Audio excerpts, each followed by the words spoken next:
सुप्रभात।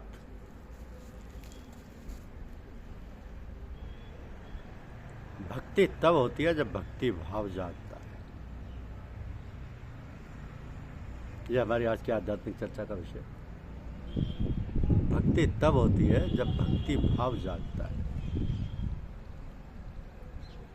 भगवान को चंदन पुष्प अर्पण करना इतने मात्र में कोई भक्ति पूर्ण नहीं होती। यह तो भक्ति की एक प्रक्रिया मात्र है।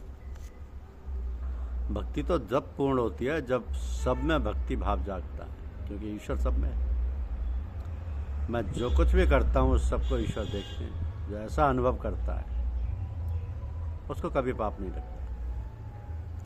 उसका प्रत्येक व्यवहार भक्ति में बनता है। वह अतिशुद्ध व्यवहार है, और यही तो भक्ति है। जिसके व्यवहार में दंभ है, अभिमान है, कपट है, उसका व्यवहार शुद्ध नहीं। और जिसका व्यवहार शुद्ध नहीं, उसमें भक्ति का आनंद आता ही नहीं। मानव भक्ति करता है परंतु व्यवहार शुद्ध नहीं रखता। और जिसका व्यवहार शुद्ध नहीं, वह मंदिर में भी भक्ति नहीं कर सकता।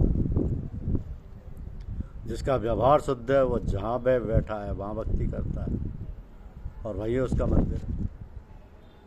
तो व्यवहार और भक्ति में बहुत अंतर नहीं है। और अमुक समय व्यवहार का, अमुक समय भक्ति का, ऐसा विभाजन नहीं है। रास्ता चलते, गाड़ी में यात्रा करते अथवा दुकान में बैठकर धंधा करते, सर्वकाल में और सर्वस्थल में सतत भक्ति करनी। बहुत से लोग के कार्यों से विश्राम लेने के बाद जो भी समय मिले उसमें भक्ति करना, ये मर्यादा भक्ति कही जाती है। मर्यादा भक्ति में व्यवहार और भक्ति अलग अलग होते हैं, परंतु पुष्टि भक्ति में व्यवहार और भक्ति अलग नहीं होती, एक ही होती। भक्त बाजार में शाक भाजी लेने जाए, ये भी भक्ति है। उसका ऐसा भाव है कि मैं अपने ठाकुर जी के लिए शाक भाजी लेने जाता हूँ। प्रत्येक कार्य में ईश्वर का अनुसंधान, इसे कहते हैं पुष्टि भक्ति। प्रभु का स्मरण करते करते घर का काम करो, ये तो भक्ति है। ये घर ठाकुर जी का है, घर में कचरा रहेगा तो ठाकुर जी नाराज होंगे, ऐसा मानकर झाड़ देना भी भक्ति है। मेरे नारायण आरोग्य हैं, ऐसी भावना से किया हुआ भोजन भी भक्ति है। बहुत सी बार माताओं को ऐसा लगता है कि कुटुंब बहुत बड़ा है, सबसे जिससे सारा दिन रसोई घर में ही चला जाता है, सेवा पूजा कुछ नहीं हो पाती। परंतु घर में सबको भगवत रूप मान कर की हुई सेवा, ये भी भक्ति है। अब भक्ति करने के लिए घर छोड़ने या व्यापार छोड़ने की आवश्यकता नहीं है। केवल अपने ही लिए कार्य करो, ये पाप है। घर के मनुष्यों के लिए काम करो, ये व्यवहार है। परमात्मा के लिए काम करो, ये भक्ति है। कार्य तो एक ही है, परंतु इसके पीछे भावना में बहुत फर्क है।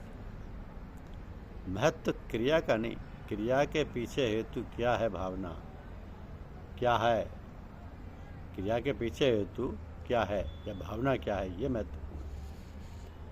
मंदिर में एक मनुष्य बैठा बैठा माला फेरे, परंतु विचार संसार का करे। दूसरा मनुष्य प्रभु का स्मरण करते करते बुहारी करे, तो उसे माला करने वाले से बुहारी करने वाला श्रेष्ठ है।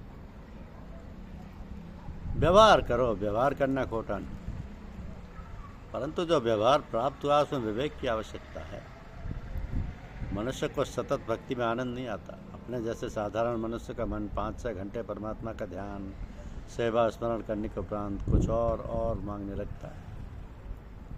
निरंतर मिठाई मिले तो मन में अभाव होने लगता है। वैसे मनुष्य को सतत भक्ति करने का अवसर मिलने पर और भक्ति नहीं कर सकता। भगवान में से उसका मन हट जाता है। शरीर को थकान होती है, वैसे ही मन को थकान होती है। तो 5-6 घंटे सेवा स्मरण करने के उपरांत मन थक जाता है, इसलिए दोनों प्रवृत्तियों को ढूंढता है। भक्ति के लिए प्रवृत्तियों का निरंतर त्याग करने की जरूरत नहीं है। प्रवृत्तियों को सतत भक्ति बनाओ। भक्ति 2-3 घंटे की नहीं, 24 घंटे की करो। अपने प्रत्येक प्रवृत्ति को भक्ति में बनाओ, भक्ति बनाओ। बड़े बड़े संत भी प्रारंभ में धंधा करते थे। संत ये धंधा करते करते भक्ति करते थे और प्रभु को प्राप्त करते थे। नामदेव दर्जी था, गोरा कुमार घड़ा बनाता था, कबीरदास जी बुनकर थे, सेना भगत हजामत का काम करता था। तो संत धंधा करते करते सब में प्रभु को देखते हैं, ग्राहक में भी परमात्मा का अनुभव करते हैं। प्रत्येक महापुरुष को अपने धंधे में से ज्ञान मिला प्राचीन काल में महान ज्ञानी ब्राह्मण भी वैश्य के घर गए, वैश्य के घर सत्संग के लिए जाते। जाजली ऋषि की कथा है कि एक दिवस उनको आकाशवाणी से आज्ञा हुई कि सत्संग करना हो तो जनकपुर में तुलाधार वैश्य के यहाँ जाओ। जाजली ऋषि तुलाधार के यहाँ गए। तुलाधार उस समय दुकान में काम कर रहे थे। तो जाजली को देखकर उन्होंने पूछा, क्या आकाशवाणी सुनकर आए हो? जाजली को महान आश्चर्य हुआ कि वैश्य और इतना महान। तुलाधार से पूछा कि तुम्हारा गुरु कौन है? तुलाधार ने कहा, मेरा धंधा ही मेरा गुरु है। मैं अपने तराजू की डंडी ठीक रखता हूँ, किसी को कम नहीं तोलता, बहुत नफा नहीं लेता। मेरी दुकान पर आने वाला ग्राहक प्रभु का अंश है, ऐसा मानकर व्यवहार करता हूँ। तराजू की डंडी की तरह अपनी बुद्धि को ठीक रखता हूँ, टेढ़ी नहीं होने देता। अपने माता पिता को परमात्मा का स्वरूप मानकर उनकी सेवा करता हूँ तथा धंधा करते करते मन में मालिक का सतत स्मरण करता हूँ।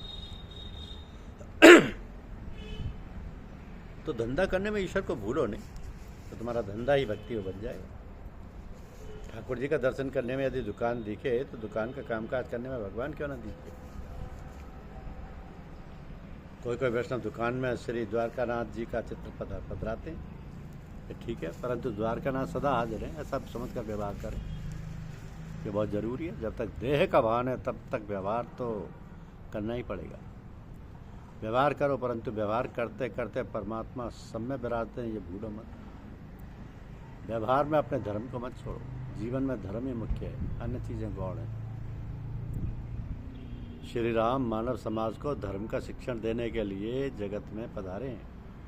श्री राम जी का प्राकट्य राक्षसों के संहार के लिए नहीं हुआ। श्री राम परमात्मा काल के भी कहा। श्री राम संकल्प करें तो एक क्षण में राक्षसों का तो क्या सारे संसार के प्रलय कर सकते हैं। श्री राम लंकाधीश रावण को मारने के लिए नहीं आए। श्री राम तो मानव मात्र में रहने वाले रावण का विनाश हो, ऐसे धर्म का शिक्षण देने के लिए प्रकट हुए।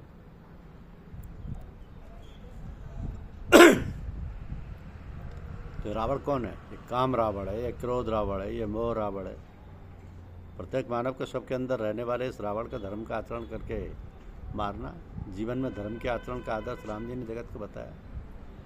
श्री राम धर्म की मूर्ति है। श्री रामचंद्र जी को धर्म पालने की आवश्यकता नहीं। राम तो ईश्वर है। ईश्वर होने पर भी समाज के को धर्म का शिक्षण देने के लिए प्रभु ने मर्यादा का पालन किया। तो जो धर्म की मर्यादा का पालन करते हैं उनका ही मन शुद्ध होता है। परमात्मा की आज्ञा समझकर जो धर्म की मर्यादा का पालन करते हैं उन्हीं को भक्ति का रंग लगता है। धन्यवाद। यूट्यूब चैनल को लाइक और सब्सक्राइब अवश्य कीजिए। शुक्रिया।